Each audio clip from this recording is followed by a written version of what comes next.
Love you Tanvi. બેટા તે તો મારા વિશે ઘણું બધું કહ્યું, પણ મારે તને થોડાક શબ્દોમાં ઘણું બધું કહેવું છે. બેસ્ટ પેરેન્ટિંગ માટે મમ્મીએ જુવાન દીકરીની દોસ્ત બનીને રહેવું પડે, પણ મને પ્રાઉડ છે તારી પર કે મારી દીકરી મારી બેસ્ટ ફ્રેન્ડ બની ગઈ છે. મારા અત્યારના સૌથી ટફ પીરિયડમાં માં તે મારી ફ્રેન્ડ બનીને મને સાચવી લીધી છે. સોરી, થોડી અવાજ બેસી ગયો છે, કદાચ તમને સરખું નહીં સંભળાતું હોય. તારી નાનામાં નાની વાતો તે મારી સાથે શેર કરી છે. મને ગુસ્સો આવે ત્યારે મને ટાઈટ હગ કરીને બસ મમ્મી હવે શાંત થઈ જા એવું કહીને મને શાંત કરી દીધી છે. મારા હેપી મોમેન્ટ્સને મારા કરતાં વધારે તું એન્જોય કરે છે.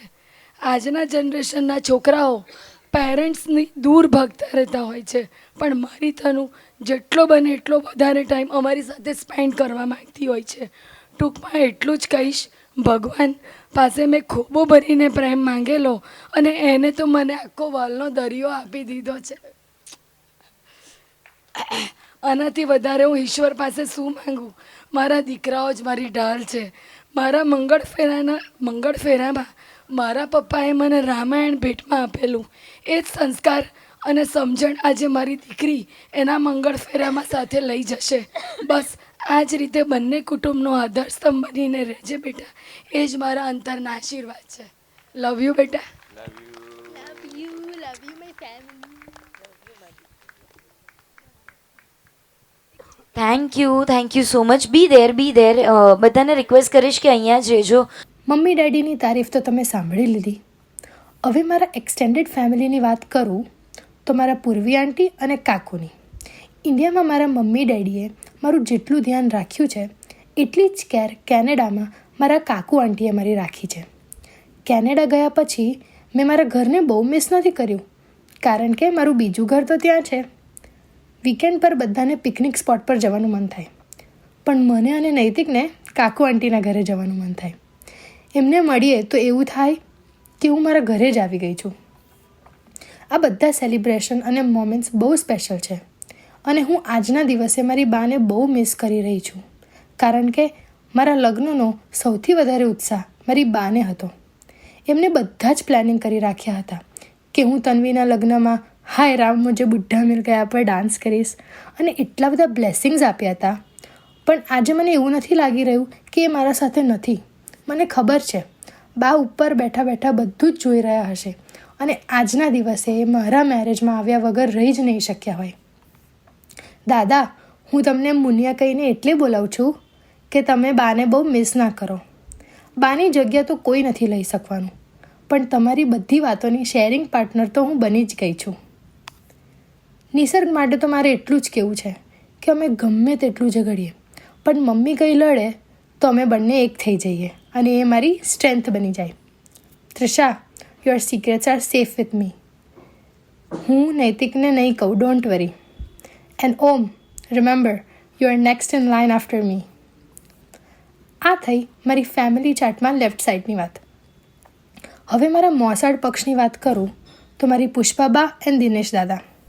તમને ખબર છે મારી મમ્મી આટલી એનર્જેટિક છે એનો રાઝ શું છે? એ છે મારી આ પુષ્પા ઇમ્પોસિબલ. કોઈ દિવસ થાકે જ નહીં. નાનપણમાં જ્યારે હું બીમાર થઉં તો મારી મમ્મી મને હોસ્પિટલના બદલે મારી નાનીના ઘરે લઈ જાય અને મારો બધો તાવ ગાયબ. એન્ડ દિનેશ દાદાની વાત કરું તો એમનાથી મને એ શીખવા મળ્યું છે કે આટલી મોટી ફેમિલીને એક સાથે મુઠ્ઠીની જેમ બાંધીને રાખવું અને બધાને સાથે લઈને ચાલવું એ કોઈ એમના પાસેથી શીખે. Being a first Born in the family, હું મારી બધી માસી અને મામાની ફેવરેટ છું. મમ્મી જોબ પર જતી તો મને મોટી કરનાર મારી બધી આ માસી જ છે. હું એમને કોઈ દિવસ માસી નથી બોલાવતી, નામથી જ બોલાવું છું, because they are like my best friends. જ્યારે હું ચાલતા શીખી, બોલતા શીખી, ખાતા શીખી, એ બધા સ્પેશિયલ મોમેન્ટ્સને મારી મમ્મી ડેડી સાથે મારી માસી અને મામાએ ઉત્સાહથી વધાવી લીધા. બધા માસા પણ બહુ જ કૂલ છે અને મારી કૃષ્ણા મામી તો બેસ્ટ છે. એમના જેવા આલુ પરાઠા કોઈ બનાવી જ ના શકે. અને મારા બધા કઝિન્સ સ્તુતિ, બંસરી, વેનિશા, દેવ, પરી, શ્લોકા એન્ડ તીર્થ, એમની બધાની બેબી સીટર તો હું જ છું. સ્તુતિ, વી મિસ યોર લોટ ટુડે. આ બધાનો પ્રેમ લઈને જે ઘરે હું જવાની છું ત્યાં પણ મને વાલનો દરિયો જ મળવાનો છે. અને એ દરિયો એટલે મારી જસુ અને પપ્પા. જ્યારે અમારું એન્ગેજમેન્ટ નક્કી થયું ત્યારે મને જસુએ કહી દીધું હતું કે તું મને મમ્મી નહીં જસુ કહીને જ બોલાવજે, તો જ મને લાગશે કે તું મારી પોતાની છે. એક ફની વાત કહું, પહેલાંની જમાનાની સાસુ સવારે વહુ ઉઠે નહીં તો મોઢું બગાડે. મારી જસુ સાસુ એવી છે ને કે હું લેટ સુધી સૂઈ રહું ને તો પણ મને ઉઠાડે નહીં. એમને એવું થાય કે આ ઘર મને પારકું ના લાગવું જોઈએ. આટલી ક્યુટ સાસુ કોને મળે? પણ મને એક વાતનો અફસોસ રહેશે કે મને મારી સાસુની ચુગલી કરવાનો મોકો નહીં મળે. Love you Jasu. અને પપ્પા તો એવા છે ને કે મને કોઈ દિવસ કોઈ વાતની ના જ ના પાડે. એમની પાસે કોઈ વાત મનાવી હોય તો નૈતિક અને જસુ મારા જ પાસે કેવડાવે અને પપ્પા કશું બોલ્યા વગર માની પણ જાય. તો મને એવું થાય કે હું કેટલી લકી છું. મને નૈતિક જેવો લાઈફ પાર્ટનર તો મળ્યો, પણ મારી લાઈફને વધારે સ્પેશિયલ અને હેપી બનાવવા માટે મને જસુ અને પપ્પા મળ્યા. I am the world's luckiest girl.